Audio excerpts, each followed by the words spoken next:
Welcome everyone. I have a short practice for you today. We're going to work on 3 different postures. One is lying down, one is seated, one is standing. And we're going to be working on engaging the muscles through the fronts of the hips and maybe a little bit through the front of the leg as well, whole front of this area of the body. And this can have a few benefits. One of the big things we're doing is we are informing, growing the brain-body connection with this part of the body. So you're increasing your conscious awareness of what is happening in your body as you're moving, and you're also increasing your unconscious mapping of this area in your brain. You're giving your body and brain a lot of information about what's happening as you're moving. What else are we doing? If you haven't done a lot of this before, this may be strengthening for you. You may actually be building some strength in these muscles. Once you've been doing it for a while, you probably need to add some more weight, some more load in order to actually be creating a lot of strength. But this can be really helpful in the beginning, kind of get strength happening. Some people will notice when we start to use these muscles more that some tension actually releases. So that can be really nice. Not guaranteed, but something to definitely pay attention to as we go through this practice today. And another thing that we'll be working on is trying to really control and coordinate the movement. So getting the muscles to work together so we can slow down and smooth out our movement. So all of this is just stuff to play with, right?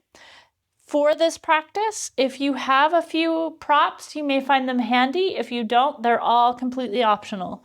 This blanket is here in case you want a pillow under your head. You could grab an actual pillow or anything else that feels comfortable. And it is here to support your sitting bones when you're seated. So we will be sitting with the legs stretched out in front of us if that position is hard for you.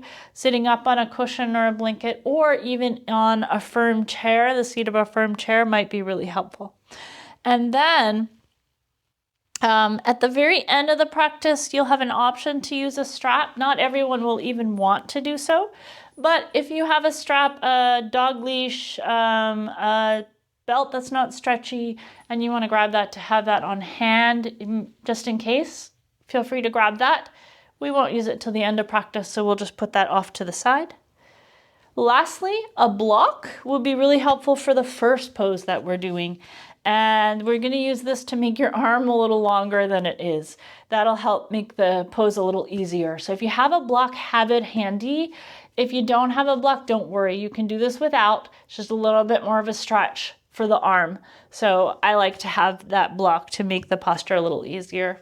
And we're going to come to lie down on your back.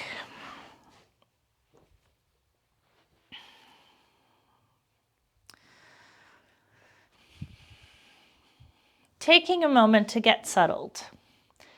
If you're feeling like you want a pillow under your head, if you'd be more comfortable through your neck or shoulders, if you had your head supported, you might use a blanket or a pillow underneath the head.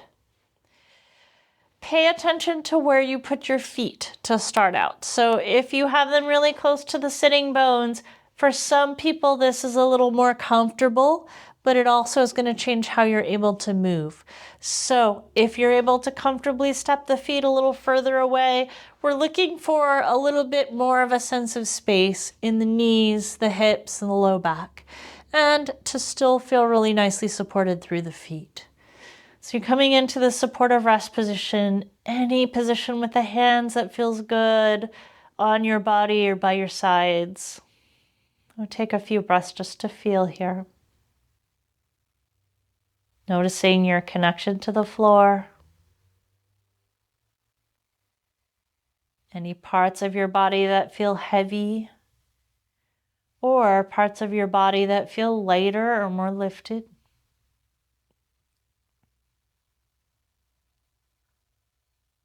Any parts of your body that are talking to you right now. Noticing the quality of your breath.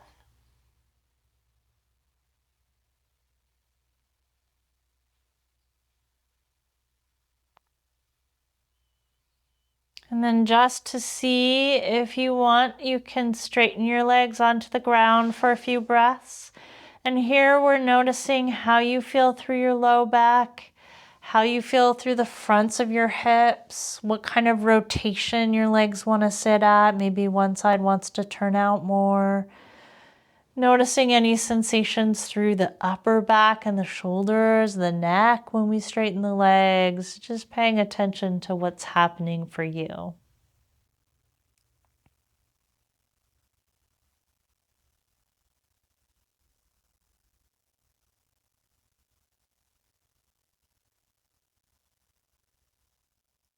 And then we're going to bend the knees again, finding that position with the feet where you're supported by the feet, but still spacious through the knees, the hips, and the low back. Here's where your block's going to come in handy as we move towards this first pose. We're going to lift the right leg in towards your body a little bit. We're going to see if we can keep the pelvis and the low back really still as this leg comes in. We don't need to come in too far, so we're looking for the right thigh bone to be pretty vertical, and the shin bone is going to move towards horizontal. Some of us will find this is easier for us with the knee bent more, and then we can work towards doing this with different knee positions. The hip position is more important than the knee position. From here, you're going to take your block onto the thigh, and you're going to bring the flat of your hand onto the block. So, if you don't have a block, flat of the hand onto the leg, you'll feel it's a little bit more of a reach, but it's doable. You may need to bring the leg in towards you a little bit more, and that's fine. Once you're in position, you're pressing your leg into the block and you're resisting with the hand. See if you can keep the abdominals relatively relaxed. You may feel some responsiveness on that right side in the abdominals, and that's totally okay. But we shouldn't have to grip with our abdominals. We shouldn't have to hold the breath. Hopefully getting some work through the front of the leg and hip here. Notice what you want to do with your foot, your face, your jaw. And you're going to see if you can hold this as long as it feels good to hold it. Noticing what happens in that work as you fatigue. And then you're going to release, bring that right foot back down to the floor. Taking a few breaths here just to notice. So working up to somewhere between, I don't know, maybe 10 seconds to 30 seconds with this. It's okay to go longer. It's okay if where you're at right now is shorter. It's not super important, but just to give you a ballpark. You're going to let this work happen long enough that you're going to feel what happens as you start to get tired, right? And then you're just noticing what you feel in between. When you're ready for the left side, we're going to bring the left leg up again. Thigh bone is more horizontal, more vertical. Shin bone's working towards horizontal, but if you want to have it more bent to start out with, then that's okay too. From here, the leg's going to push into the hand. The hand's going to resist that work. You're going to feel some work maybe happening around the front of the hip. You're going to see if there's some responsiveness in the abdominals. Trying to keep that relatively pretty relaxed. Of course, there's some work in the hand happening to resist. But you're going to find an amount of work that you can sustain with some ease. So you're still breathing. You're still relaxed through the face and jaw. You're noticing what happens as you hold for a period of time, and then you're going to release, let that leg come down. Taking a few breaths just to notice what you feel here. Noticing if anything has shifted in what you feel. Maybe even where your awareness is drawn. And then you might, if you did it to start, straighten your legs out onto the mat and just see, is there anything different in how your legs feel, your hips, your low back, the rotation of your legs and feet, upper body, just noticing any changes that may have occurred. This just helps us to see what's happening as we're doing the practice, right? And then when you're ready, you're going to bend your knees. You can roll to one side and you're going to push your way up. And we're going to find a seat here. So I want to acknowledge that this is a tricky position for some folks. was a tricky position for me for a long time. So if we can, we're going to sit with our legs on the same surface, more or less, as our sitting bones, and legs extended out in front. Now, if you're tight through the backs of the legs, you're probably struggling to even sit up here. Sometimes putting some height underneath your sitting bones, maybe even more height than I have, can help with sitting here with some ease. If this is just super challenging and uncomfortable for you, there's no ease happening, you might come to the edge of a chair. So you have the sitting bones on the edge of the chair, you have the legs extended long in front of you and the heels on the floor.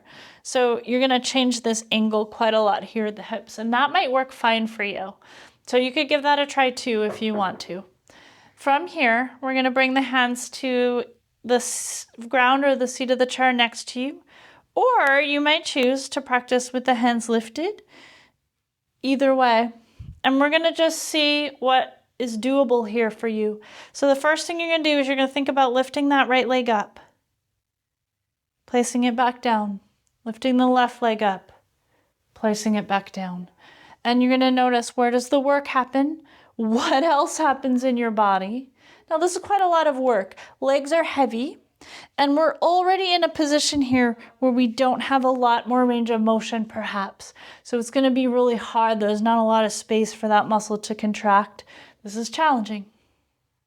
So you're just going to see what's available to you. You know, you can play. What happens if I bend the knee a little bit as I'm doing this? Some of us are going to find that we have the ability to lift quite high and hold. Some of us are going to find we're barely getting the feet off the ground, and that's okay. You're going to kind of work where you're at. So options here are you can lift and hold, or you can work on moving that leg side to side. Now, if you're doing this, sometimes the temptation is to just kind of heave that leg over, right? At all costs.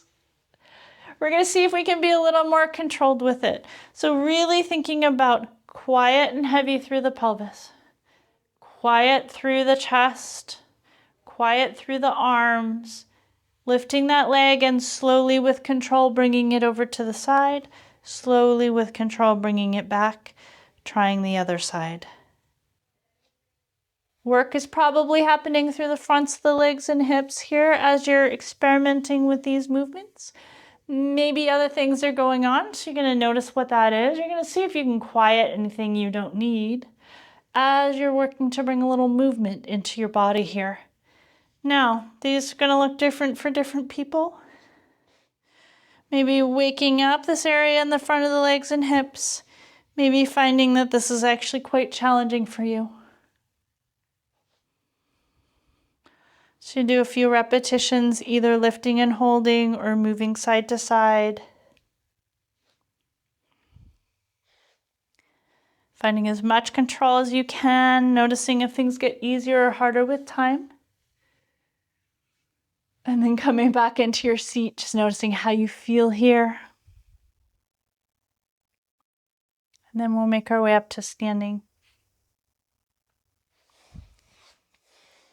So feel free to come to standing in whatever way you like.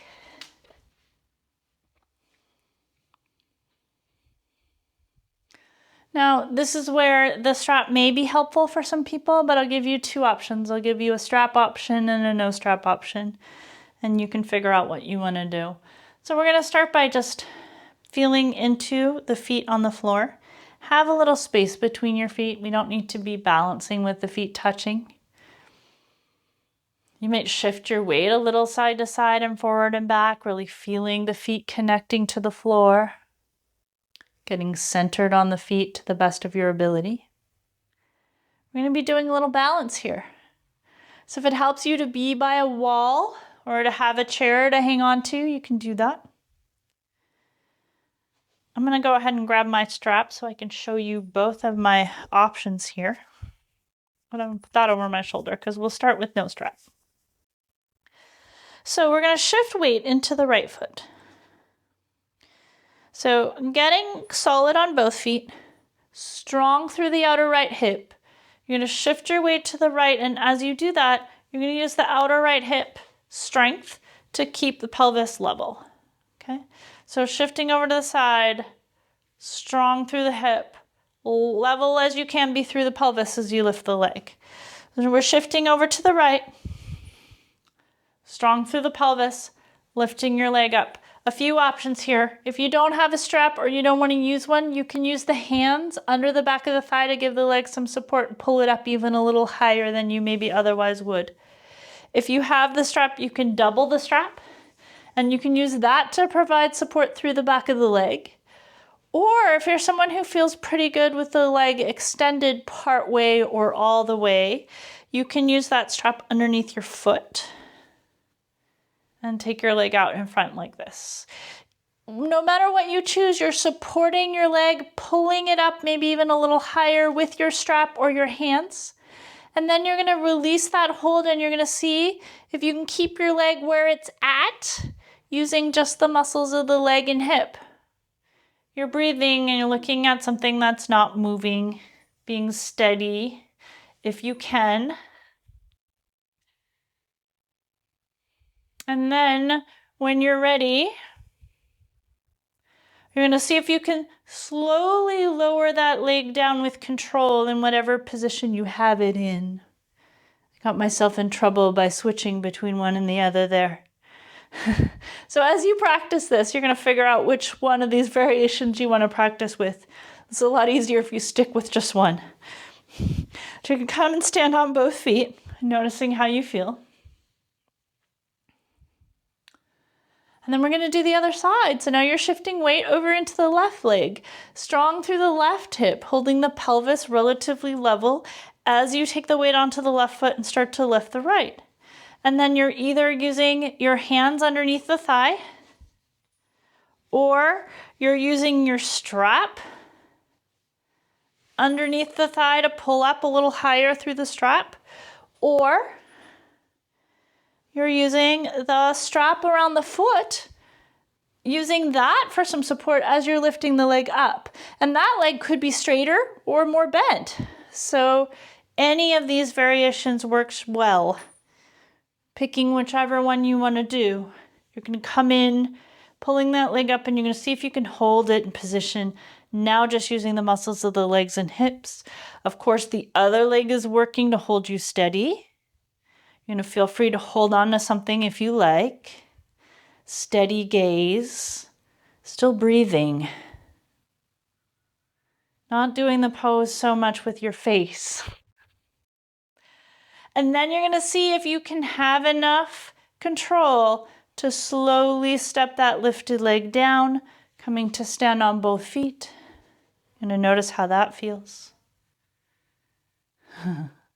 Notice what changes in your body as you do that. Coming to stand with both feet on the ground.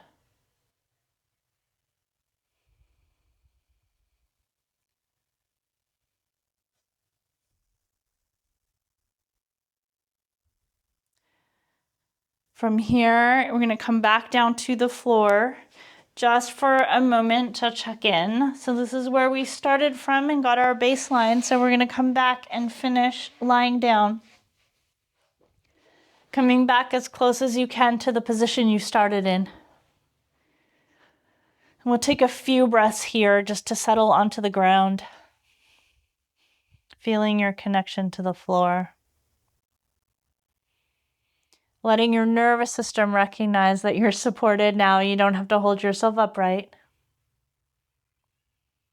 Seeing where your body can settle.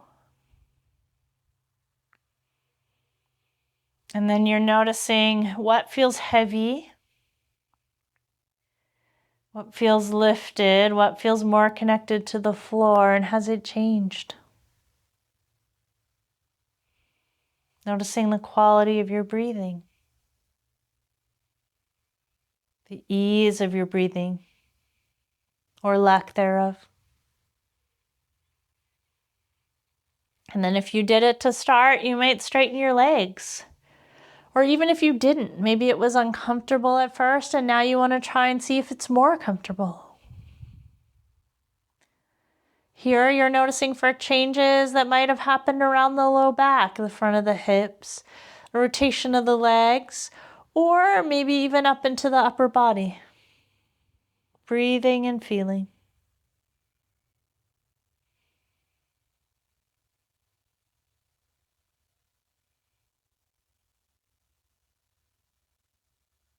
Taking some time just to notice.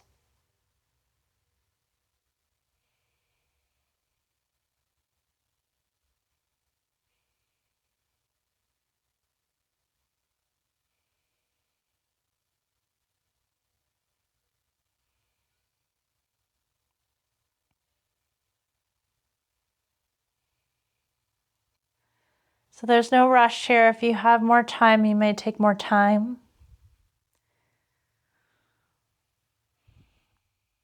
Whenever you feel ready, you might deepen your breath a little bit. Bend your knees again. Rolling to one side to press up.